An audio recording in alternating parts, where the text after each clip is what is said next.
Hello viewers, welcome to another edition of Uncle Chemist online class. Today we are going to be talking on a brand new topic related to gas equation, and that is titled Gay-Lussac's law.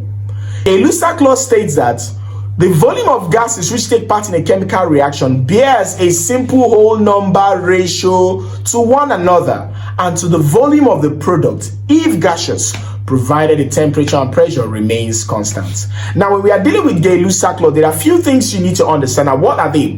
When we allow two gases to take part in a chemical reaction, knowing the volumes that we are involved in the reaction, we should be able to get the volume of the product of the gases on the product side. Also, we can also use Gay-Lussac law to determine the volume of unused gases. Let's take for instance, gas A is 10 cm cube, gas B is 5 cm cube.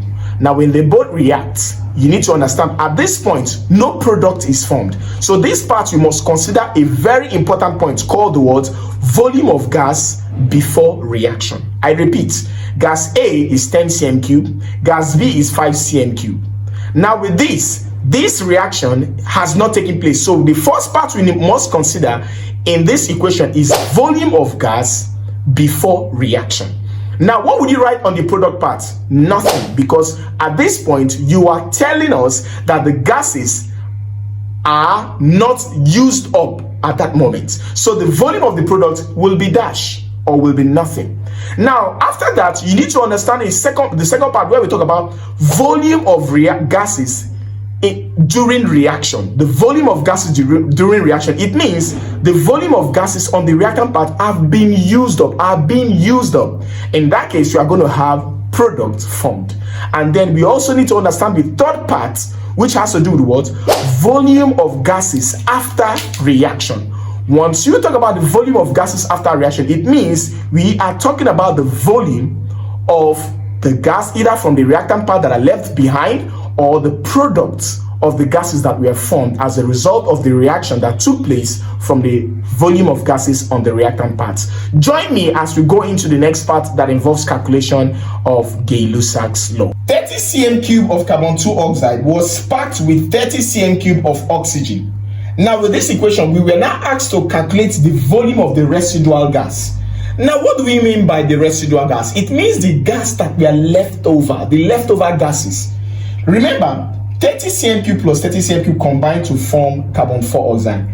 There is high tendency that during this reaction process, not all the gases were used up. It could be that some volume of gases, let's say we may say only 25 cm cube of carbon 2 oxide was used to combine with oxygen to form this. It may be only 20 cm cube of oxygen was used to combine with carbon 2 oxide to form this. So when we talk about the residual gases, now the leftover gas represent those gases that were not used in this reaction from the reactant parts and the ones that are formed on the product.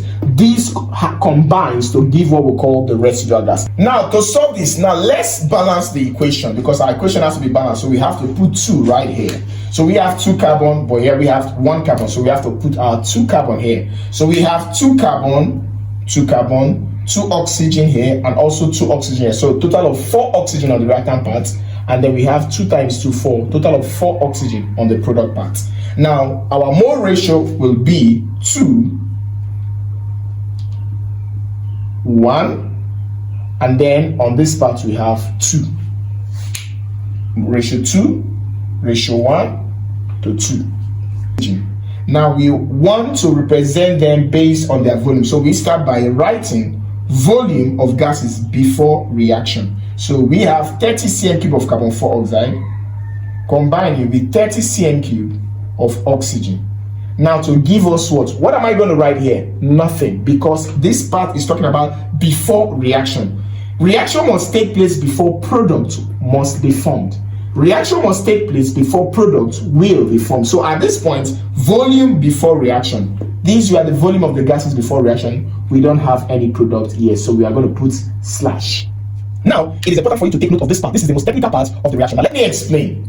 When you look at these two reactions, these two reactants, there is high tendency that during the process of the reaction taking place, some of the gases may not be used. Let's take, for instance, we have 30 cm cube of carbon 2 oxide. And in the reaction process, only 20 or 25 may be used up. So that means if you are talking about the volume of the reaction volume of the reactant before reaction, everything is constant. But during reaction, something will be used up. So if something is used up, the volume you are going to have here will be reduced. What am I saying? Let's take, for instance, we have 30 cm cube, total of 60 cm cube. Now, this was before the reaction takes place. Now, when the reaction takes place, that means one of these reactants will be used up. So, are we going to have an increase or a decrease? The answer is we are going to have a decrease because one of these reactants will be used up. Now, how do we know which one is used up? We come to this part. Please pay attention to this part. We are going to know which one will be less than the volume given to us from the question. Now let's go. We have ratio, we have 2 and we have 30 for carbon 2 oxide, and we also have 1 and 30 for oxygen. Now we are going to assume that this one was unknown, so let's give it slash. So when we solve for it and we realize that the value that will be obtained here, if it is less than 30, that means it is used up. So this is what we are going to use. So what we are going to do, we cross multiply. So we are going to have 1x, which is equal to what? 2 times 60, which is what? 2 times 30, which is what? 60. Now divided by 1, which is what? 60 cm cube. Now this is telling us that if we use this, the volume has increased, which is very wrong. Because for the volume of the reactant to be used up, we should have a lesser volume from the reactant part. So this part won't work. So we cancel it back. We are going to cancel it. Now we are going to put back our 30 here. Now let's try for this part, whether the value we are going to get will be reduced or increased. But we are looking for something that must be reduced because the reaction taking place also means that some reactants are being used up. So let's put x over here. Now let's try and cross multiply. We are going to have 2x is equal to 30. So divided by 2, divided by 2. So my x is equal to what? 15 cm cube. That means this one will work because from the value gotten here is 15 cm cube. That means this one was used up. So we are going to put 15 cm cube on this part. So we are going to have 15 cm cube. Here is still our 30 cm cube. Now this is not going to be volume during volume during reaction. Volume of gases during reaction. So this is what happens during reaction. One of these gas has been used up. So here we are still going to have our what? 30, isn't it? We are still going to have our 30. Now what is the last thing to do now? We are going to subtract. So this minus this gives you what? 0. This minus this gives you what? 15. And this minus this gives you what? 30. So when you look at what I have on the board, what would you observe?